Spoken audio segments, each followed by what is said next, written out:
তো কবে দিচ্ছ না? পারবো না, আমি সেকেন্ড হতে পারি না। আমি যদি সেকেন্ড হই তাহলে আমার কনফিডেন্স কমে যাবে।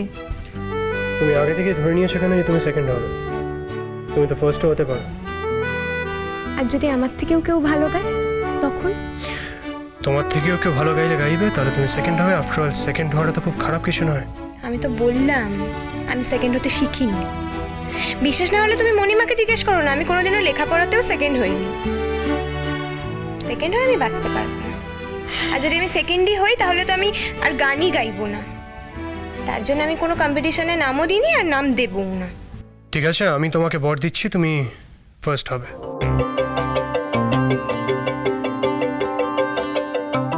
তুমি বুঝি ভগবান? আমি তোমাকে যখন বর দিয়েছি তুমি দেখোই না আমার কথা কিভাবে ফলে যায়। আর যদি না ফলে? যদি না ফলে তাহলে তুমি সেকেন্ড হবে। আর দেখো, এই বছর যদি তুমি সেকেন্ড হও তাতে ক্ষতি কি? পরের বছর আরো বেশি করে খাটবে যাতে তুমি ফার্স্ট হতে পারো। তার জন্য কেউ গান ছেড়ে দেয় নাকি? আমি গান গাইবো না, আমি নাম দেব না, ব্যাস। দেব না, দেব না, দেব না। ঠিক হয়েছে, ঠিক হয়েছে, ঠিক হয়েছে। প্রশ্নটা কিন্তু সেটা না, প্রশ্নটা হলো তুমি গান ছেড়ে দেবে কেন? এই এতদিন ধরে আমরা এটা বলেও কিন্তু ওকে শোনাতে পারিনি, ও রাজি হয়নি। এখন তুমি এসে গেছো, তোমার কথা ও ঠিক শুনবে, দেখো ও ঠিক শুনবে। হয়েছে? এখানে কি আমাকে আরো থাকতে হবে নাকি কাজ হয়ে গেছে তোমাদের? না না, কাজের তো কিছু নেই, আমরা তো এখানে গল্প করছিলাম, তাই তোকে ডাকলাম আমরা একসাথে গল্প করব বলে, ব্যাস। আমার এত সময় নেই গো গল্প করা, আমার কাজ আছে, আমাকে বেরোতে হবে। হ্যাঁ হ্যাঁ, আমি তোমার কাজ জানি। এই তো বাইক নিয়ে এখন টোটো কোম্পানি করতে বেরোবে, কিংবা গাড়ি নিয়ে বেরোবে টোটো করতে, এই তো তোমার কাজ। তুমি বাইক চালাও? বাইক? কি বলছো, তুমি জানো না ওকে?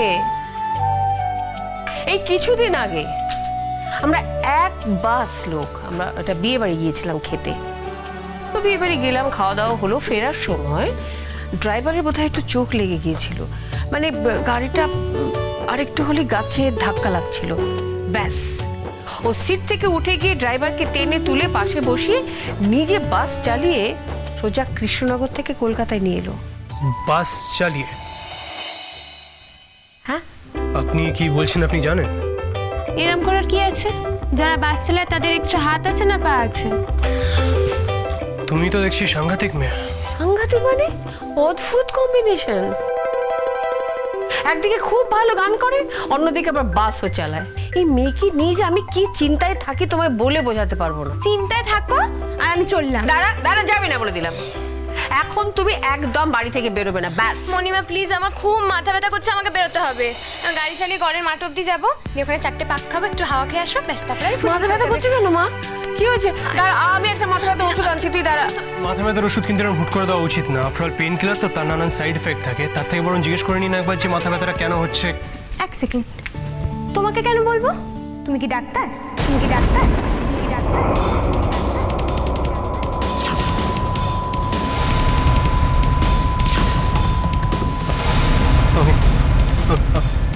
আমি জানি না আমি কে।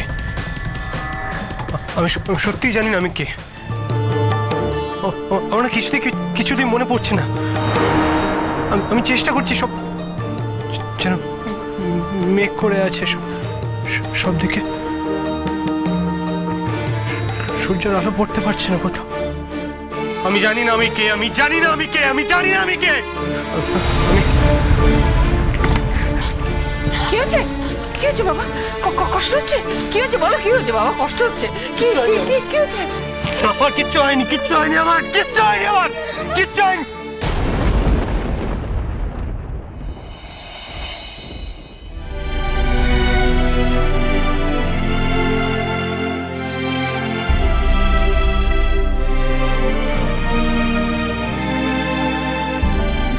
আমার যখন এরকম হয় তখন এই মেয়েটা হাত ধরলে আমার মনে হয় যেন একটা প্রলেপ পড়ে যাচ্ছে, আমার অস্থিরতা কমে যায়। কেন হয় এরকম? কি ক্ষমতা আছে এই মেয়েটার?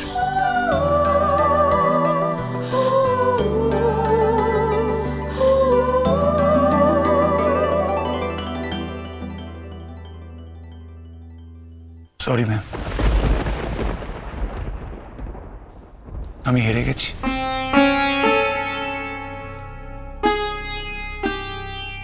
তুমি তো আজ হেরে গেছো শুভ্র। আমি অনেককাল আগেই হেরে গেছি।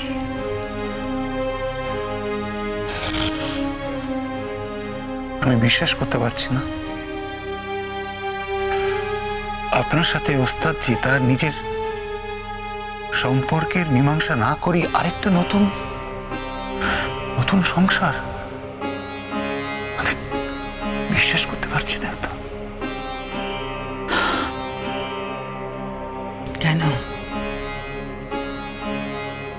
অবিশ্বাস করার মতন কারণই বা কি ঘটলো বলো? তুমি তো ওস্তাদজিকে কখনো চোখেই দেখোনি। না, তা দেখিনি। তবে তবে তার ব্যাপারে আপনার কাছ থেকে তো অনেক শুনেছি। তাতে কি প্রমাণ হয়? যে মানুষটা আমাকে ভালোবেসেছিলেন, বিয়ে করে স্ত্রীর সম্মান দিয়েছিলেন, শুধুমাত্র সেই জন্যে তাকে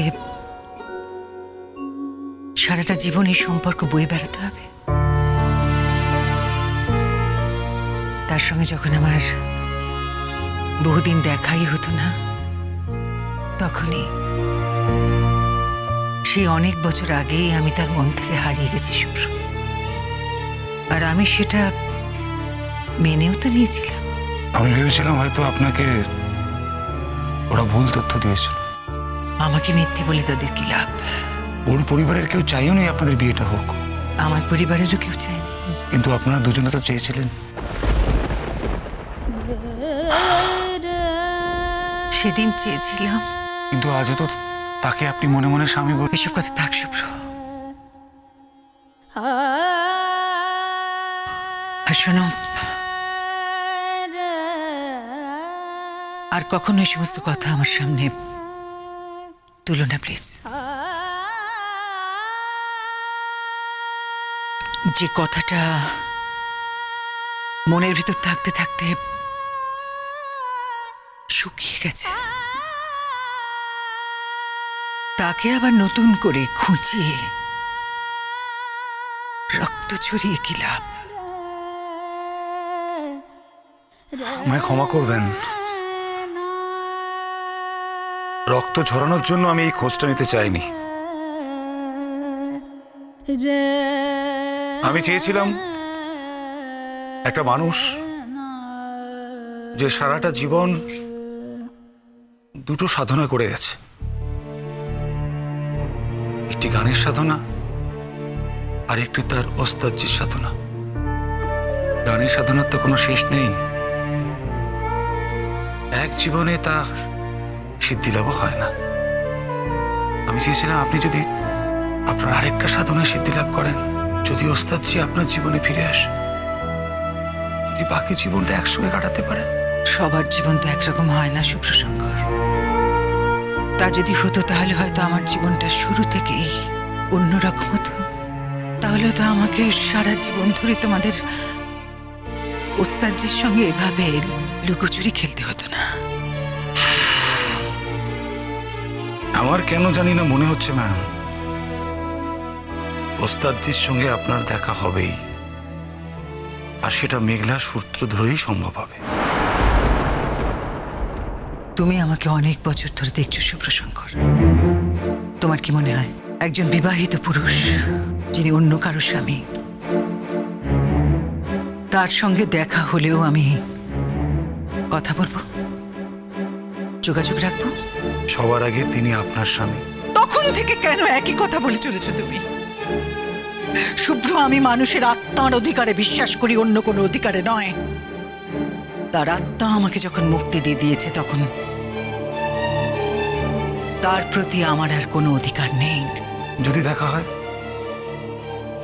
এতগুলো বছর পর যদি হঠাৎ দেখা হয়, যদি হেঁটে এসে আপনার সামনে এসে দাঁড়ায়, আপনি কথা বলবেন না? আমি আমার মনকে অনেক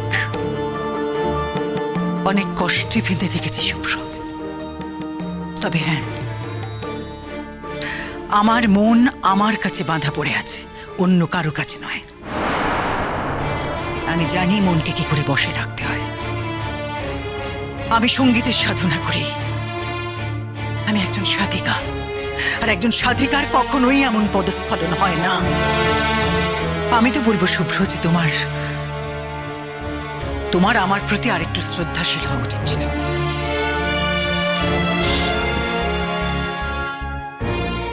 তোমার ম্যাম কখনো এমন কোনো কাজ করতে পারে না যাতে তার নিজের আত্মা ছোট হয়ে যায়, যাতে অন্য কাউকে সে ছোট করে, বা যাতে সে অন্য কারো বৃত্তে ঢুকে পড়ে।